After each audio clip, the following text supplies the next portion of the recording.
Hey. It is Friday evening, 2 days before Mother's Day, and I decided to go get my hair done and just enjoy me for a minute. You know, it's been a lot of stuff that God has been presenting to me and a lot of things that He has been showing to me in this short time. And one thing I know is that I am truly grateful, truly grateful that I did not lose my life. And not just this situation. I've been involved in a lot of situations. Let me just give y'all a little bit about me, Emma. Yeah, I have dealt with DV for some time, but I never stayed. One guy put his hands on me. I was young, though. I was about 14, 15. And I stabbed him 2 inches from his heart. And the police came and, told me if it would have been over, I would have been going to jail for manslaughter and not assault. And,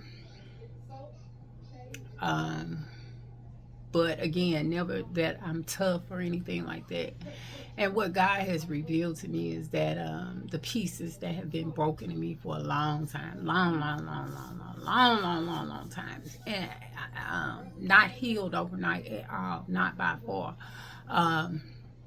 It's about a renewing of my mind, right? The way that I think, my belief system, all of those different things, right? And that stuff has to be changed. And I'm talking about total reprogramming, right? Because my programmers malfunction and I've given the wrong people the remote. So I need to be totally reprogrammed so those remotes no longer work, right? Even the remote that I use myself, what I thought I knew about love and all of those different things and relationships and friendships and all of that different stuff, right? One thing that I can say is that once I came to some sense, right, because I've done some wrong things. I'm talking about wrong things. And like I shared before in the previous video, never ashamed of the things that I'm done, but I'm not proud of them. I didn't know any better. And it's like when you know better, you do better, right? So I'm learning to do better. I'm learning to make better decisions. And even though I continued to stay involved in that situation, it was something in me changing, right? I didn't want to say that it was over, but I wasn't so quick to say, okay, I'll stay or I'll do, right? And it never left my mind that if he did it to her and he did it to whomever prior, then, but do people change? Sure, I guess they do. The essence of who I am has been here, right? It's just some things that have been damaged. So, a leopard never changes spots, right? Or is he a leopard at all? So, with that being said, that I do know that the person, because I was very promiscuous. I really didn't have nobody to teach me better. And the way my mind worked, I started using my body at a young age, right? And it wasn't my choice. And you got people that say this thing about, and I said it again because it keeps hitting my spirit. It keeps hitting me here that, you ain't a victim, you're a volunteer. And I said it before because as a child, how the hell could I volunteer? Even if I sashayed around, I don't know no better at the age of 7 and 8. I'm a kid. People that say stuff like that, phew, that's on you. That is on you. Right? To say that a child was a volunteer, right? I was a victim, okay? I was a victim. And from the age of 7, I lost my virginity. And from the age of 7, something was embedded in me because that man gave me everything that I wanted as a child. I had the best toys, the Barbies and all of those different things, the playhouses, the swim, everything. The cam dresses like Shirley Temple. I don't know if everybody know who Shirley Temple is, right? But Shirley Temple had them big old pretty dresses, and I just thought those were dynamite out of sight, right? So I would get those dresses back then in the 80s. Those dresses was $200, $300 a piece, and I had them. But what it taught me, I didn't realize it then. I didn't even realize it when I reached my 20s, my teens. I said I learned to use my body. It was like a trade and barter. You tell me you love me, I give you my body. You tell me I'm your girlfriend, I give you my body. You tell me you like me and you want to be with me and you want me to have sex with your friend and your friend and your friend. Let's go.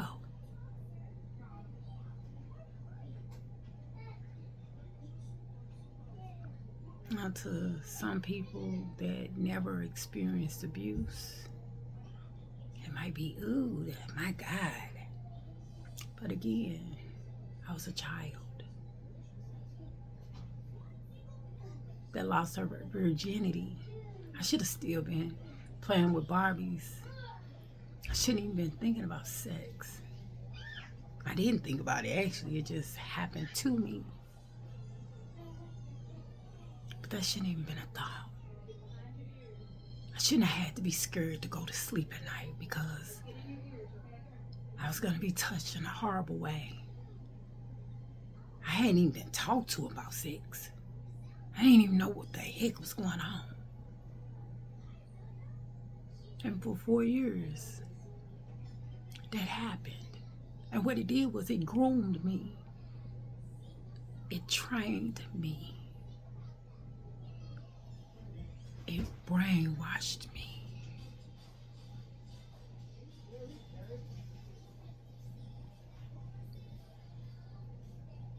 It taught me a whole lot of stuff without anything ever being said. It taught me this is what you do to make him happy, even if it's something you don't want to do.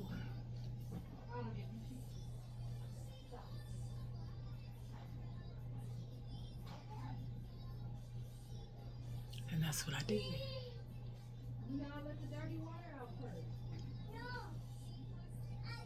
It wasn't until I went through using drugs and drinking. I'm talking about I would drink until I passed out drunk. I would drink up all the liquor, my grandmama liquor, anybody liquor. Everywhere I went, if it was some liquor, I drank it.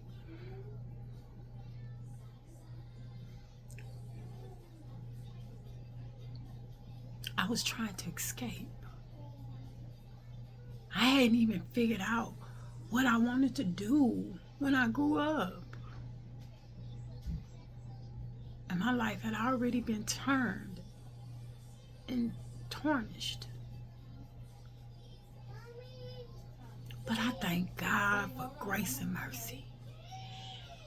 I thank God for saving me. But I'm constantly learning about me. I didn't realize that I could say no, because I always thought if I dated him and I told him no, he'll touch my baby, because that's what he told me. She said no. My mom said no. So I needed to be the one to say yeah without saying yeah, because he took it. It wasn't until I was good in my 30s that I found out it was okay to say no.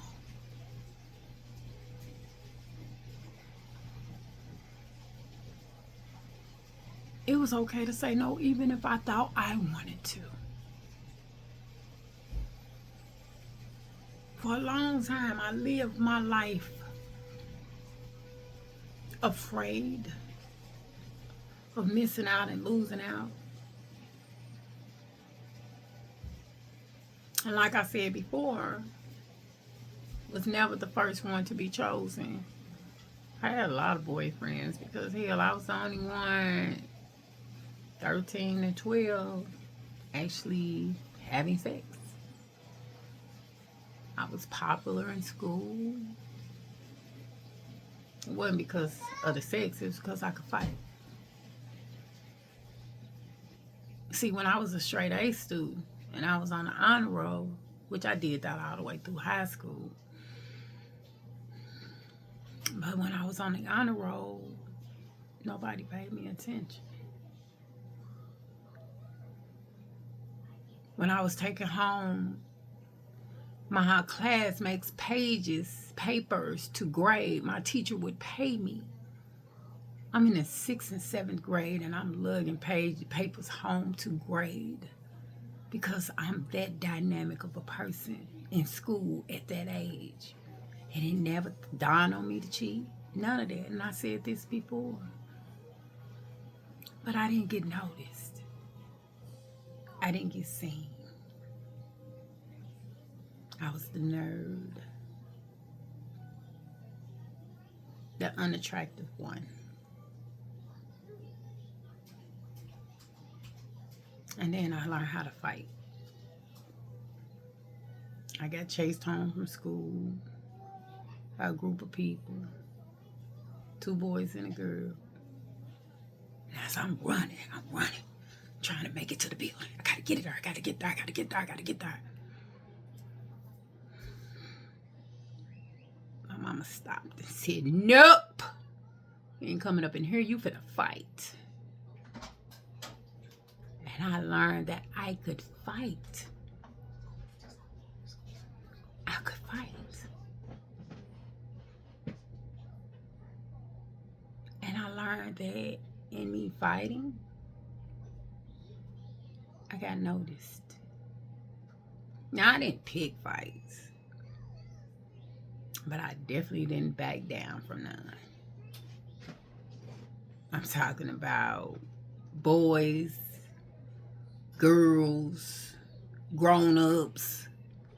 If you came at me, it was like that. And the sad part is I've been fighting all my life. I've been fighting.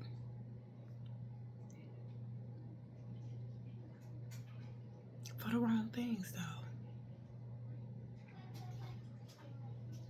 And fighting for the wrong attention from the wrong people. But guess what? Today, nah, I don't like the stuff I've been through. And a big part of me want to say that, why couldn't I got the lessons sooner?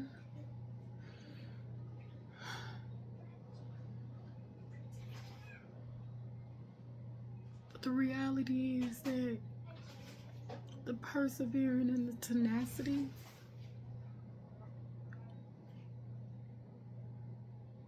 that I've developed throughout these situations have sculpted me to be the diamond that God created me to be. I used to say that those that judge don't matter and those that matter don't judge.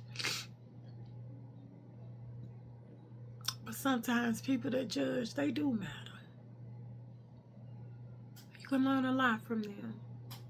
I judge people. I don't intend to all the time. This is about me telling the truth about what's going on with me day in and day out, man.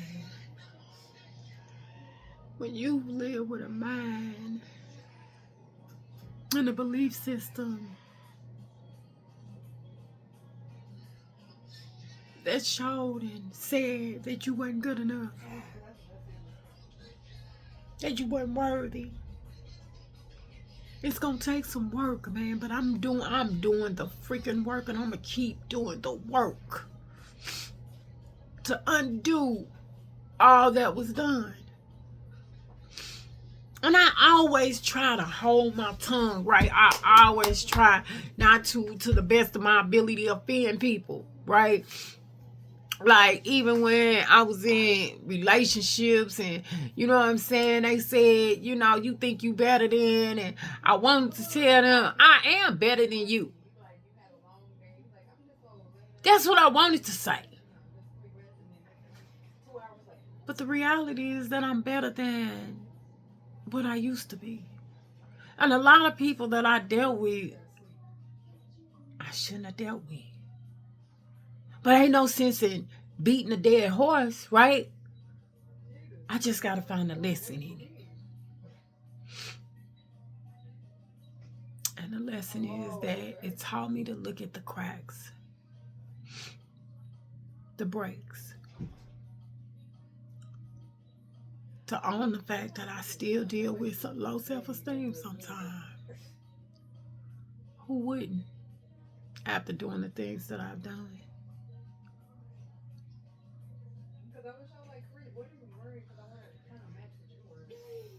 I still deal with some insecurities sometimes. Sometimes after I was 368 pounds. 368 pounds. I had never been that big. I had never been little either. The size I am now, I'm smaller now than I was when I was in the 8th grade. When I was in the 8th grade, I was in the size 14, 16. 9th grade, 14, 16. 10th, 11, 14, no, 11, 16, 18, 12, 16, 18. And then when I had kids, I got up to like an 18, 20. Then after the kids, I dropped back down to 16, 18. But when I stopped doing any illicit substance, drugs, alcohol, all that, food got a flavor to it. Got a flavor to it, right?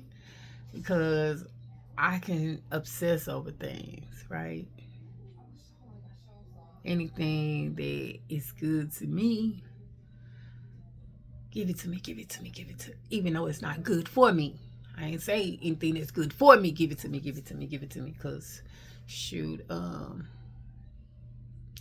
spinach and broccoli and baked food and all this stuff over the years was good for me. I ain't want that. Now, I love vegetables. Now, don't let me say that. Love vegetables, right? But I love candy and cookies and cakes, and my taste buds came to life, and and I love to cook. Oh my God, I love to cook. I'm cooking, tasting, eating, going to restaurants here, eating there. I would rather take some money and go eat than go shopping for some clothes or jewelry or anything like that. That's how it used to be, right?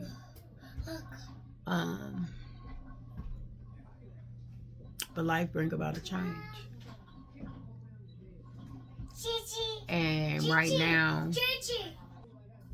life brings about a change, right? And so I went and I did all the different weight loss things, different stuff, different programs, and I could only get like 25 pounds off. Like, I walked and walked and walked and walked and exercised, and I ain't gonna lie and say I jogged. I ain't jogged. I ain't gonna lie and say that, but I did a lot of stuff, and I could only lose 25 pounds. And a little over 12 years ago, I had the weight loss surgery. And I got down. I got down. And I got down. I went from like 368 to like oh God, I want to say like 280, 290. And that was good. That was cool. Now I was willing to take chances and get on airplanes, because before that, nah, baby. Anywhere I traveled to, we were driving. We were driving. You wasn't finna embarrass me on no plane. No. No.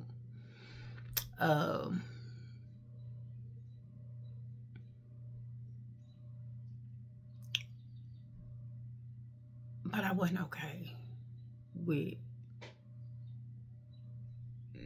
280 pounds. That was still too big for me. And then I started doing a 1 mile workout. And I remember when I first tried to do that 1 mile workout, oh my God, I couldn't even get half a mile without.